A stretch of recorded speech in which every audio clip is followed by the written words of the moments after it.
Welcome back to the Untouchaballs podcast. Caden and Leo here. Caden, how you doing today? I'm doing pretty good, Max, and you? It's another double episode day, so I'm For us. So I'm feeling fantastic, Caden. Not only that, we bounced back with our picks. Oh, yeah.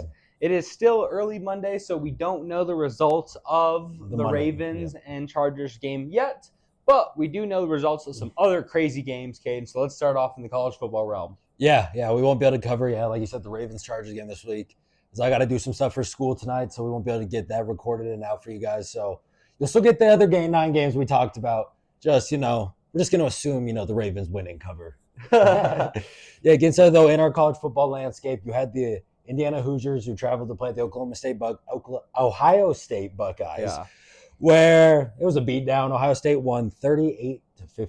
Okay, now it's completely wrong about this game. Ohio State out-physicaled, outplayed on special teams, and just was the more dominant, better, and faster team on the field. And there's not much more to say other than that. Indiana had that great opening drive, doing 11 plays, scored that opening drive touchdown to make it look like, hey, something could be going on. Ohio State ties it up, but then as they're driving again, they throw a pick. So you're like, oh, maybe Indiana's here somewhere. Nope. Curtis Rourke only had 68 passing yards the entire game. They couldn't really run the ball, couldn't do anything offensively. And Ohio State, when they got the ball, was able to go down the field, score points, and nice, good victory for them to keep them cemented in that top 4 in the rankings. Yes, sir. Now, though, tough game. Tough game for your Colorado Buffaloes, where Devin Neal and the Kansas Jayhawks put a shellacking on them, 37-21. Caden, the Colorado defense didn't force a punt this game. They didn't know how to tackle this game. Neal did anything he wanted. And that's about all you have to say for this game. I think that pretty much sums it up. Absolutely dominating offensive performance from Kansas. Yep. We talked about Kansas defense being tough, which they were early. They stopped Colorado enough in the first and early second quarter that once Kansas had a comfortable enough lead, Colorado just wasn't able to catch up. You had, the Colorado over 3.5 touchdowns if you follow our social media. And, you would think, and it was looking good, too. They'd come out, start the second half, they get the second Travis Hunter touchdown to get him to 21. And right at that point, it's a really close game. Good. It's a 1-score, really close game. And then they would just let Kansas go on these extended 6-7 minute drives, just running the ball. They'd be a third and 9. They'd just hand it off to Devin Neal. He'd get the first down. He had 37 carries for 207 yards and 3 touchdowns. If they just tackled him a little bit, they could have had a chance in this game. Struggled tackling, Caden. That's an ugly one. That one that hurts your chances greatly of competing for a Big 12 championship. Gonna have to do a lot of watching this weekend, but we'll talk about that in our recap episode. Or our preview episode. Yeah, you guys did all that without turning the ball over on offense. You got beat by 16 without no shitter picks, no fumble, nothing. Just couldn't play defense to save your lives. Now, though, game you did get right, and a big game also in the Big 12, like we were talking about. The Arizona State Sun Devils beat the BYU Cougars 28-23 off of the back of Cam Scatabo, who we had talked about 147 yards and 3 tutties. Caden, this game was exciting because, at one point it looked like Arizona was going to win pretty handily. BYU starts making a big really second half, good run, but ultimately Arizona State did enough to hold on. And, this game was no surprise, no shock for me. I thought Arizona State was, a better team. And I thought just the momentum plays a big part of it, Caden. BYU having, that big loss on their conscience. And it played out very similar to what I had thought of, Caden. No surprises there. And credit to Arizona State because they're probably going to be playing in that Big 12 championship game. And they're a team that's put it on the second half of the season, really gotten to go. As long as they win this week, they're in. Yeah. And, like you're saying, Arizona, big first half. They're up big. Then, BYU starts making the comeback. We had talked about it last Thursday. The spread was 3. Yeah. When I bet it Friday night, it was at 3.5. And then BYU scores a touchdown to make it 28-23. And then they try to go for 2 to get it to that 3-point game. If they just get that, I win my bet. We push our spread, and it would have been a great day. But instead, they don't get it. Then ASU prematurely storms the field. Oh, my gosh. That was ridiculous. Big, 20-minute delay when it was 4th down with 7 seconds remaining. you just need one more play, and then you can Then you rush strum the the field field. all you want. I mean, that kind of shows you the intelligence. Shout out Ryan Doucette Shout out Ryan of Doucette, Arizona State students. who missed out on the rest of that crazy finish in the game. Now, though, we got my Longhorns, who did win the game 31-14, but we got our cover with Kentucky. Quinn Ewers had another good game. I mean, nothing crazy. He had 2 tutties, no picks. Really, though, the one I want to highlight with Texas this week is Contravion Wisner. Had 58 rush yards and the tutty. Was able to just dominate that Kentucky defensive front. And, I mean, even defensively, Brock Vandegrift did nothing. He barely played in that game, too. And then their backup comes in. He also did like great defensive effort by Texas here to only allow Kentucky 14 points. Yeah, Caden, very impressive ultimately. And we kind of talked about this game being right there on the cusp of a interesting line. But credit to Texas. Yeah, got the win, kept doing what they needed to do in the SEC. And big game against A&M this weekend, which we'll get to a little bit later with A&M today and then later in the week with our preview. But yeah, it's been good for the Wildcats to get us our cover. Yeah. Now the night game, which was just like we had expected. Notre Dame wallops Army 49-14. Army couldn't do anything offensively. Bryson Daly still he got 2 more rushing touchdowns. Good for his stats and everything, but yeah, it went like it was expected. Caden, this game, Army immediately Notre Dame was 7-0 nothing. Yep. And then there was about a quarter worth a game where it was like 14-7. You're like, oh, Army's hanging around. They were playing some defense. And then nope. The floodgates open. Exactly what we thought was going to happen happened. I mean, there's only so much you can do when you can't pass the ball, kids. Exactly. In college football. And if you don't have the lead and you can't run the ball and control the time and dominate like Army does, you're going to get bent over backwards, which is exactly what happened. And, you can't really blame Army. They're the undersized. They're the undersized. They're not the best. They're not the most fast. They play hard. They execute hard. Notre Dame's a better team. Yeah, and especially when Notre Dame had already played Navy a couple weeks ago. So they already know what to look for, how to prepare. Yeah. They already had that experience. So it's like you're not going to show anything that they hadn't already seen just a few weeks before. That's fantastic. And Notre Dame was the much better football team, and it showed. Yes. Now, though, some games that we didn't talk about where there was some big upsets. The Oklahoma Sooners, who have been a really bad football team this year, at home in Norman, beat the Alabama Crimson Tide 24-3. Caden, this might be one of the biggest surprises for me this week. Oh, yeah. I've dogged on this Alabama team all year because I don't think they're great. I don't think they're made up, of they're nothing special. Yeah, they're nothing special. They got some stars, They're going to compete because they're Alabama, but ultimately I don't think they have the caliber to compete. But to go in and throw a stinker in Oklahoma and not even score a touchdown is just unacceptable. It's ridiculous. It's atrocious, and it's a disgrace to Alabama football. It's a very poor Oklahoma football team. Like, they were ranked at the start of the year, was out of the rankings quick because they kept losing games they should be winning. They kept being Drew Spencer. Offensive line They're was just not a good team. Mixed up. And then, you put up 3 points against them. Jalen Merrill throws 3 picks. I think that's just an all-around, just kind of encapsulates, Kalen DeBoer's first season as the Crimson Tide head coach. Not a good start for anyone in that program. No, definitely not what you wanted to see, kid. Now, though, like we mentioned about Texas A&M, who traveled to Auburn.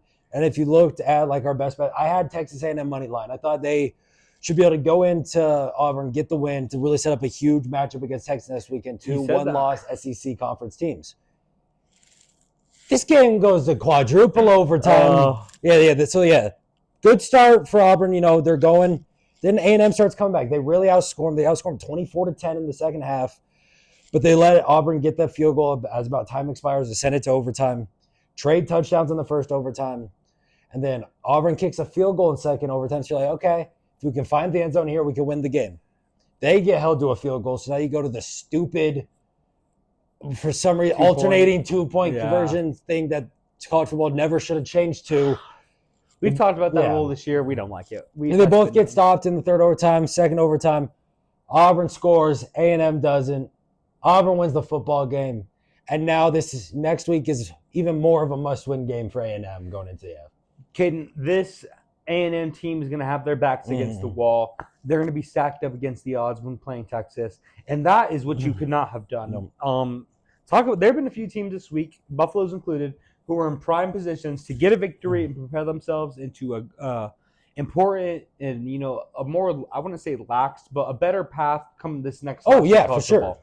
And these teams blew it this week. So I think that would be, our title episode is take care of business. Teams need to learn how to take care of business, finish off the season, and then don't underestimate anybody. That is very true. Yeah, let's get to our NFL, though, here. Yes. Where if you start off with my New England Patriots, where we both took them plus the 7.5.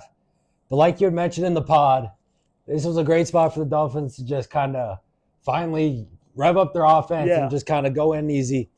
They win 34-14, put up 24 points in the second quarter alone, had a 24 lead going into halftime. Just the momentum switched after Joey Slye missed a 45-yarder, doinked it off the right upright. And the Dolphins go down and score that touchdown to make it 7-0 early in the second quarter. After that, the whole momentum, the whole game was switched, and then it was all Dolphins from there. Yeah, Caden, this game kind of was close, like you said, in that first quarter. It was looking like, all right, maybe this is going to be a good cover for New England, maybe a potential low-scoring game. And then that offense gets going, and it got ugly, and it didn't get much better for New England, Caden. And when you have a rookie quarterback who's still trying to figure things out, you get behind that much, there's really no coming back. No. And ultimately, we've said it over and over again, this New England Patriots season, you care about Drake May's development and progression and not much more. Yeah, and he looked pretty good once again. Had that nice 4th and 15 touchdown there where he found Austin Hooper for 40 yards, which was great. And on the defensive side, while not good at all, I do want to highlight 2 young players in Marte Mapu and Christian Gonzalez. In that fourth quarter, there was a botched handoff where Marte Mapu laid out Jalen Wright. Christian Gonzalez was able to pick it up for a 64-yard scoop and score. So that's great to see out of 2 second-year young players who are supposed to be building blocks for this secondary and as a safety and a corner. So that was good to see. But other than that, it was not a good football game for Patriots fans. No. Your Broncos, on the other hand, though, finally got that first ever elusive win in Vegas. Woo! 29-19, got the win, got the cover. Big Bo did Big Bo things. Big Bo did exactly what he needed to do with Caden. This game started off competitive, as these games always do. Sean Payton mentioned it. The Raiders came out. These teams don't like each other, Caden. These teams will always play each other close, at least in the first half. And then usually you see the better team will, at least in the most recent years, the better team will break away in the second half. And that's what the Broncos finally were able to do, Caden. Behind the arm of Bo Nix, because the running game was atrocious. Running game was awful. 0 running game. I think they had under 50 yards rushing as a team. Something atrocious, Caden. Let's see. To be exact. Actually, no. Jaleel McLaughlin might have. Jaleel had 44. Okay, I say other than that, dude, 20, 23, minus 4, 19. You had 63 rushing yards as a team. Yeah. That's atrocious. Yeah, it was absolutely atrocious, Caden. This game would have been a lot better if there was any running game in the Broncos, but Big Bo's arm was able to find Cortland Sutton, who had a big day. Oh, yeah. 2 touchdowns for him. Yeah, big second half. And, put away the Raiders, covered the spread easy. And although in the end, they were also trying to blow it again. Yeah, they were trying to blow the cover. Horrible clock management to try to blow the cover. I don't know what that's about. It was ugly. It wasn't pretty. But at the end, you got a double-digit win over a division opponent you haven't beaten on their place in a long time. So you got to love it. Yeah, and if you guys saw on Instagram, he had Bo Nix over 1.5 passing touchdowns. It's a little scary in the first half. They didn't do anything offensively. Come out that second half, him and Cortland Sutton had a great connection in that second half. Sutton had 1 for, I think it was 19 in the first half. Yeah. Finished the game 8 for 97 and 2 tutties. So he had a beautiful second half. Yes, they were connected on every third down. Anytime he was getting red zone, end zone. There's a great connection between those two, and it looks like they're really developing that good, number one QB connection. And that's what you like to see. Cortland Sutton's been trading up over the last few weeks now, Caden. Ever since we bet on him against the Saints, where he didn't get a single target. After that, he's been great. Yes, he has been. Let's get our afternoon game, though, which was a little different than what we had talked about. Because when we had talked about it, Brock Purdy still looked like he was going to play. Yeah. And the spread was only about 2.5 points. At game time yesterday, the spread had ballooned to 6.5. Brandon Allen was the starting quarterback. No Nick Bosa either. And the Packers get the win, 38-10. Jordan Love didn't really do anything that game. He didn't need to. He didn't look great either. He was making some bad throws. He didn't have a pick, but just not great. They won this game off the backs of Josh Jacobs, who had 108 rushing yards and his third career 3-touchdown game. Big game for Josh Jacobs, Caden. Big weekend for running backs as a whole. Which we'll get to another one in a second. We're going to get to that one. You got to be impressed, though, with the Packers. Like the player said, I don't remember who it was after the game, but hey, we're here to contend to be a playoff team. Yeah. You got to put away a team who's without their starting quarterback. You got to dominate them, not just beat them, dominate them. And that's what that Packers, defense was able to do. Offense, running the ball, can't hate it, Caden. Yeah. How about that NFC North now though? Lions 10-1, Vikings 9-2, Packers 8-3. It's the best division of football this year. It's the best division of football, Caden. It's the most exciting division of football. Anytime one of those teams are in prime time, they're in games, it's a must-watch TV, Caden. They put on shows. Well, yeah, even like we had that Vikings-Bears game, which we didn't talk about in the preview, but Vikings are up 2 scores late in that game. Bears get that touchdown towards the end, get the onside kick, and then are able to get it into field goal range, send it to overtime, where then Sam Darnold, after they had stopped the Bears' offense, and Darnold led a great drive, finding T.J. Hawkinson, Justin Jefferson to set up that game-winning field goal. Like, all around, just NFC North has been very exciting football. Yes, it has been, Caden. Let's get to that Sunday night football game, though, where Saquon Barkley just dominated the entire game.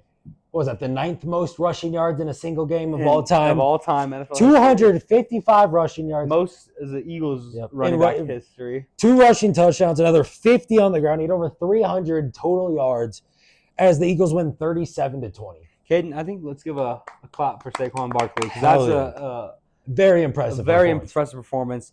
He has been unleashed this year, Caden. Finally out of that Giants offense. I was huge on Saquon Barkley coming to this year. I thought he was going to explode. I thought he was going to have a big year. I didn't think he was going to even have this good of a year. I don't think anyone projected him to go off this much, but I got to love it because he is on my fantasy team, Caden. This Eagles team handedly took care of business against the Rams. Pretty beat them up and down. Oh, yeah. And when you have a running game like that gets going with one player over 300 yards of offense, you're going to win by double digits and you're going to blow out the spread. Yeah, not only did he have that 255 rushing yards, he had a 70-yard rushing touchdown and a 72-yard rushing touchdown to go with it.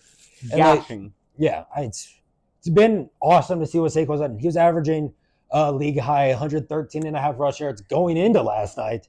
Now that thing's just going to balloon even higher. Going to be take the unders next game. Take the unders. His over-run will be a set. Can he get over under 112 rushing yards? Ridiculous. But the one good thing to come out this game was I got my Stafford over on pass attempts by a single one. Because on that final touchdown drive of them towards the end of the game, you found Cooper Kupp for that touchdown. Because they needed 7 pass attempts going into that drive. They handed it off to Kyron on the first for some reason. Then they throw the next 7 plays, find Cooper Kupp. I get it by that single pass attempt to win my lone NFL bet yesterday for our graphic. Most definitely, Caden. It was a super excited weekend of games. A lot starting to shape out in college football landscape. NFL, we're getting closer towards those playoff teams are starting to shape out. It's an exciting time of year, Caden. Yeah, it's been great. We're going to have, this last regular season week of college football coming up with a bunch of, conference championship implications coming for a bunch of teams and playoff implications as well. Most definitely, Caden. Well, thank you all for listening, and we'll see you all next time.